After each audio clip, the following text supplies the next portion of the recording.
lagi di Supermap Scale Up 2.0 Development Class. Pada kali ini kita akan melakukan dua hal. Yang pertama, data preparation 3 dimensi.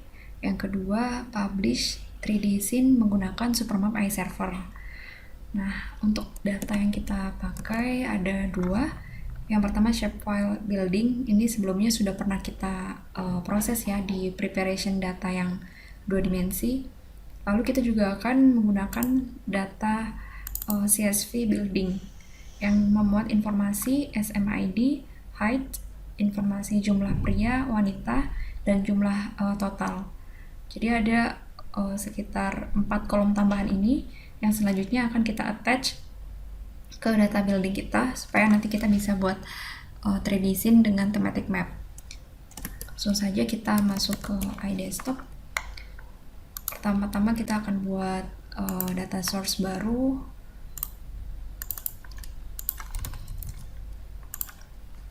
Lalu kita import kedua data tersebut, building yang shapefile dan yang CSV. Kita klik open. Untuk data yang CSV, separatornya ini tidak muncul ya. Sebentar, kita cek dulu datanya. Kita save ulang.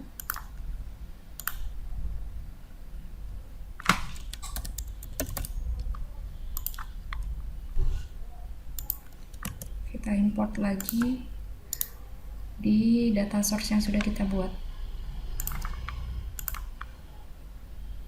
Untuk teman-teman nanti langsung import yang building shapefile dan building info saja. Kita klik open. Nah, ini sudah muncul. Kita tulis titik koma untuk separatornya supaya bisa terpisah satu sama lain. Dan untuk shapefile kita biarkan default. Lalu kita klik import. Kita tunggu sampai prosesnya selesai. Nah, kalau sudah selesai, kita coba cek ya di dataset building. Dia tidak memuat informasi yang ada di dataset building info ini. Nah, selanjutnya kita akan menambahkan height, informasi jumlah pria, wanita, dan jumlah totalnya 4 kolom ini ke dataset building kita.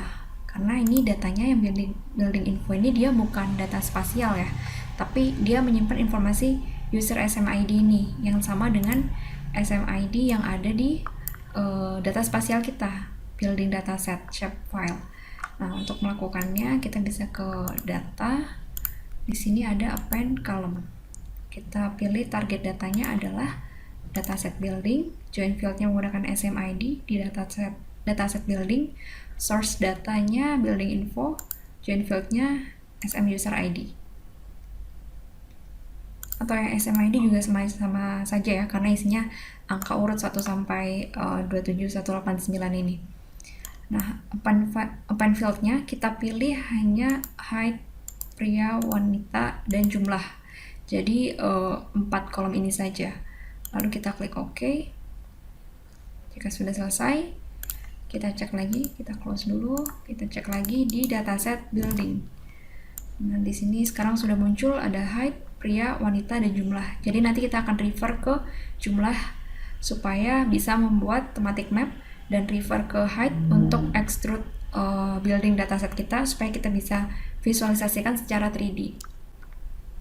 Dan rencananya nanti di web app yang teman-teman buat juga ada fitur identify feature di 3D modelnya. Ketika diklik nanti akan menunjukkan informasi height, pria, wanita, dan jumlah ini. Begitu. Atau juga jika memungkinkan kita juga bisa tambahkan atribut yang lainnya yang sudah ada sebelumnya ya di dataset building ini. Oke. Sekarang kita langsung buka saja dataset building ini ke add to new spherical scene. Kita zoom to layer. Ini datasetnya di lokasi yang sama seperti yang ada di data 2D map teman-teman sekalian.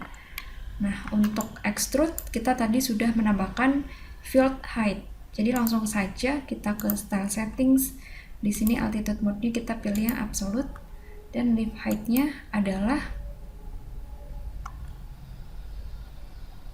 ini pasti karena datanya masih white char.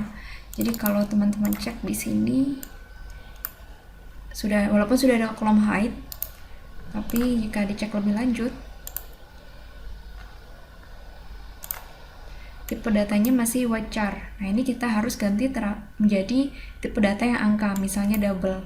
Pertama kita buat satu kolom dulu, misalnya height number. Tipenya kita ganti menjadi double. Jadi tidak bisa langsung ganti ya, kita harus buat dulu, nanti kita copy.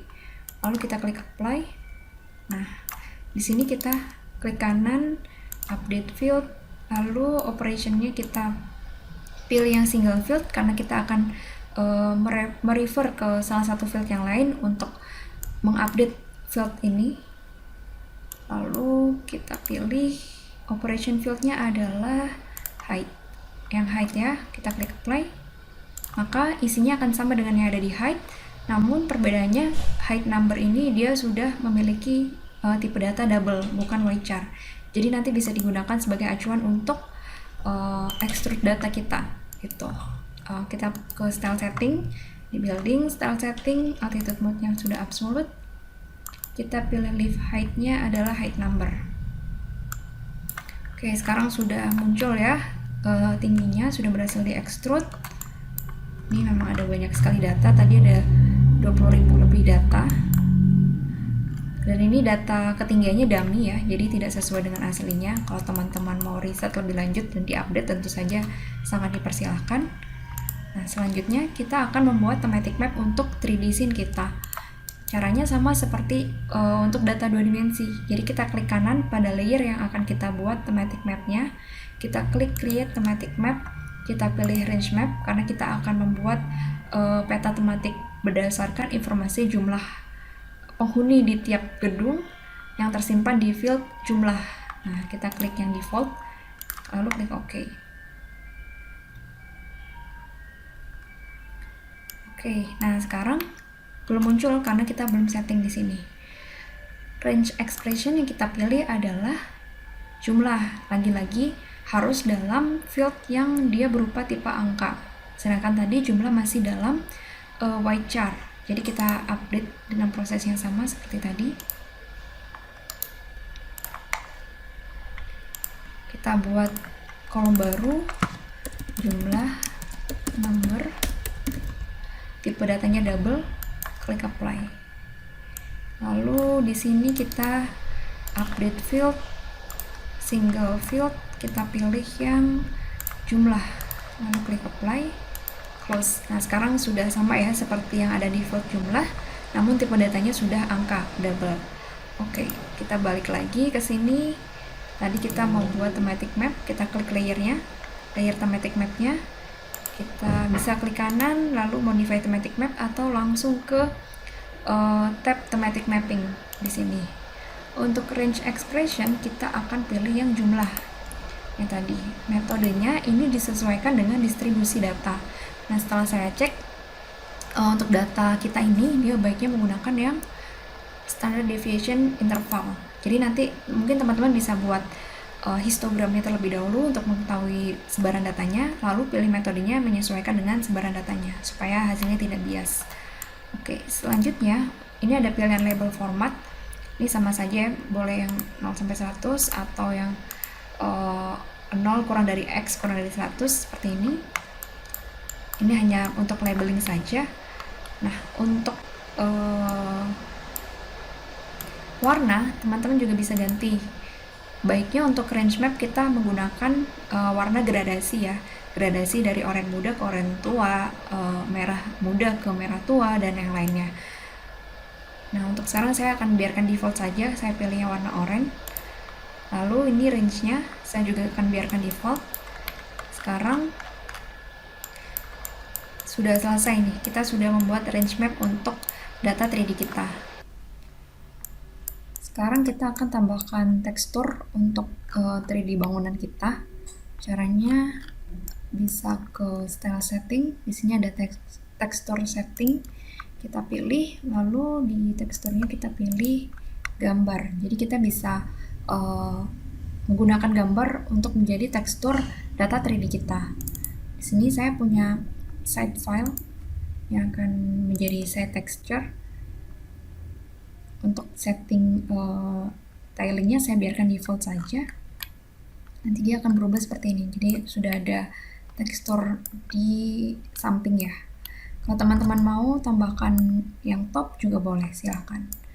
Nah, step selanjutnya setelah kita sudah selesai melakukan styling data 3D kita bisa simpan save scene sebagai building scene. Klik OK. Nah, sudah tersimpan. Lalu silakan di save juga workspace-nya. Tadi sebelumnya sudah saya simpan ya. Tinggal klik kanan save workspace, lalu masukkan namanya. Nah, untuk publish data 3D itu kita harus buat 3D scene-cache-nya dulu.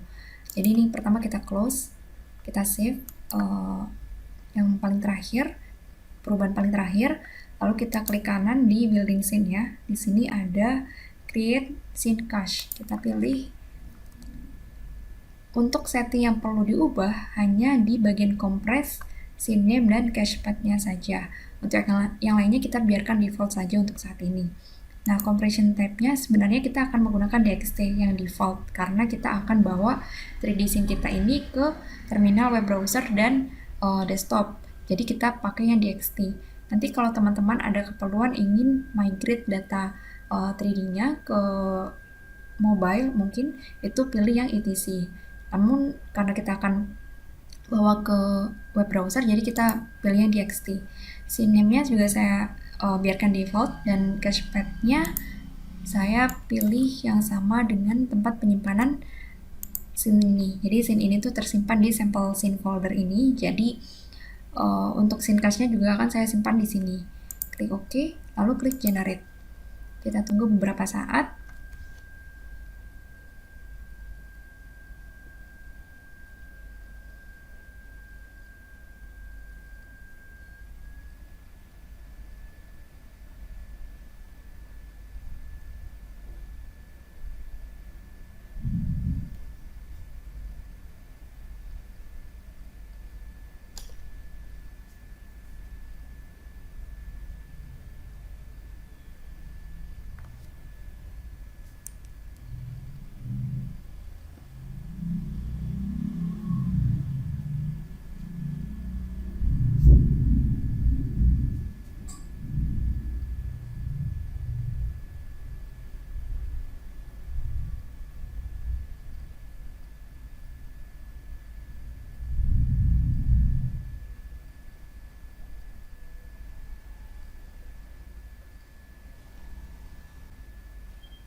Oke, sudah selesai.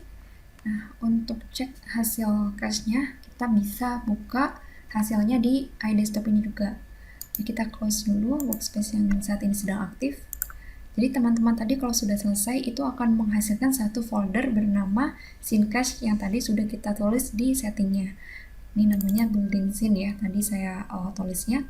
Dan dia akan berisi tiling file dari 3D scene kita, dan juga akan ada satu file SXWU yang dia berisi satu scene data 3D kita tadi. Sekarang coba kita buka SXWU-nya.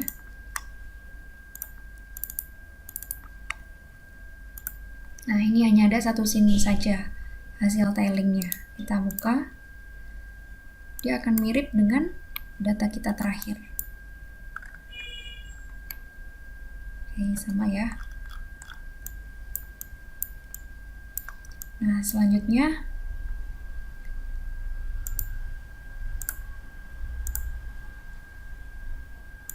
ini kita bisa matikan atau dinyalakan juga tidak masalah, karena layer yang atasnya dia akan mengoverlay layer data hasilnya, atau dimatikan juga bisa.